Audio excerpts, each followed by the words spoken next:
يا صباح الحنتي على الانتخابات الرئاسية اللي في الجزائر مش المصرية. جاءنا بيان من مستشفى الأمراض النفسية والعقلية واللولبية بأن الرئيس الجزائري توبون وبومبا طبعا هو دلوقتي بقى مرشح رئاسي. قالك ان هو مستعد ياخد الجيش الجزائري ويخش جوه عند إسراء، بس يا خسارة مصر مش عايزة تدخله من على الحدود. نضارتك فيها حدود ايه يا حبيبي اللي مصر هتدخلك عليها؟ ما انت عندك اهو الخريطه اهو، امشي زي ما الخريطه بتقول بالظبط. هتطلع لفوق، هتخش كده، هتنزل تاني، هتقبل للناحيه دي كده شويه وتمشي كده على طول بقى في وشك. امشي على طول في وشك هتلاقي الحدود بتاعت اسراء. ولو تهت يا توبون هبعت لك اللوكيشن على الواتس. خريطه سهله اهي قدامك ومفيش اي مشكله. فوق يمين تحت على طول، يلا فوق يمين تحت على طول، فوق يمين تحت على طول. تروح واخد معاك الجيش الجزائري بتاعك وتطلع بقى. قول لهم فين الولايه اللي اسمها اسراء اللي هنا؟ ايه اي نعم مصر ما رضيتش تفتح لي الحدود، بس انا مش عبيط،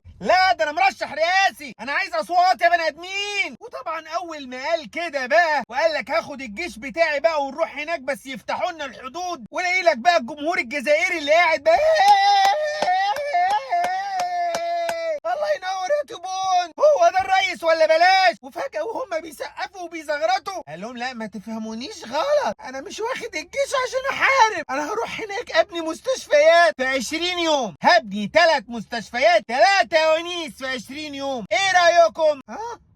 قال لك نهار اسود الجلاله هتاخدني بقى واقول كلام انا مش قده. فقال لك لا ناخد الجيش بقى كله ده باللبس بالسلاح بكل حاجه علشان نبني 3 مستشفيات، مع ان المستشفيات عندنا في الجزائر بعافيه شويه. ده انا يا تيبون عايز اتعالج بالقولون، بس يا خساره حاطيني في قائمه الانتظار. يعني المستشفيات عندك بعافيه والجيش عندك بعافيتين، في اكتر من ان الجيش بتاعك طلعوا عليهم مجموعه ارهابيه وتحرشوا بيهم. ايه الجيش ده؟ هو انت الجيش بتاعك كان لابس ايه؟ مايوهات؟ ما علينا يا جماعه، كل اللي انا عايز اقوله ان دي دعايه انتخابيه للرئيس الجزائري، وطبيعي يقول اي هبد اللي هو عايزه وانت حر ساعتها تصدق او ما تصدقش. بس كل اللي انا عايز اقوله ان هو اكيد مش قاصد يخبط في مصر، وان احفاد حسن البنا هم اللي بيصطادوا في الميه العكره وبيختاروا كلمات معينه ومصطلحات معينه علشان يبنوا عليها تهيؤات معينه. واحنا كده كده مفيش مشاكل ما بيننا وما بين الجزائر، مصر والجزائر اخوه واشقاء من زمان، واحنا مش هنقف لبعض على الكلمه، وهنعتبر زي ما انا قلت كده ده تقرير جاي من مستشفى الامراض النفسيه وهنعديه. مصلحه البلد بتاعته عايز بقى الانتخابات بتاعته تمشي على خير ويقول ان هو راجل زعيم وبطل. العاطفه والحماس خدته بقى شويه وقال لك اتكلم عن اهل عزه وعن القضيه، فاحنا ما ينفعش في التوقيت ده ان احنا نمسك له على الكلمه، خصوصا ان الفتره دي يا جماعه اخواننا البعد الاعداء الشهاينه مره يعملوا ترويج عن فيلم هندي ضد السعوديه، ودلوقتي يمسكوا في كلمات الرئيس الجزائري والمرشح علشان يعملوا بلبله واحنا بنزيط. لكن احنا متاكدين كويس جدا وعارفين كويس جدا ان مصر حاليا شايله حمل تقيل جدا ومحدش يقدر عليه غيرها، واصحاب القضيه من غير مصر ودعم مصر في ساعه واحده يتنسوا. احنا معبر رفح عندنا فضل مفتوح فتره كبيره علشان يدعم صمود اهل عزه، وخصصنا مطار في العريش عشان نستقبل فيه المساعدات للي عايز يدعم اهل القضيه. اللي حابب يبعت يا حبيبي كان بيبعت، محدش قال لحد لا. وهيجي الوقت المناسب اللي هنحكي فيه من 2013 لحد النهارده كنا بنعمل ايه في القضيه، هنحكي واحنا راسنا مرفوعه في السماء. اقسم بالله ان احنا كلنا فخورين بيك يا مصر وكل اللي قدمتيه في طوفان الاقصى. كل دي يا جماعه زي ما قلت لكم دعايه انتخابيه، زي كلام ترامب برضو عن الملف الاوكراني والفلسطيني. بعدين لو اتفرجتوا على الفيديو كويس جدا بتاع رئيس الجزائر هتفهموا الموضوع كويس، حتى لو في شويه نوايا مش حلوه عشان يكسب فيها اصوات وتعاطف الشعب بتاعه نعديها. الفتره دي لازم كل الدول العربيه تبقى ايد واحده، ان التماسك والترابط الدول العربيه بيرهب اعدائنا. لكن الحاجات البسيطه دي لما بتنزل، وحتى لو انا اصطدت اخطاء للغير وقعدنا نلعب بيها على اننا نكره بعض كدول عربيه، صدقوني دي مش من مصلحه حد غير الاعداء. لكن تقول لي انا عايز واروح احارب واجيب رجاله يروحوا يمسكوهم هناك يقطعوهم، ارجع تاني واقول لك تطلع لفوق تخش كده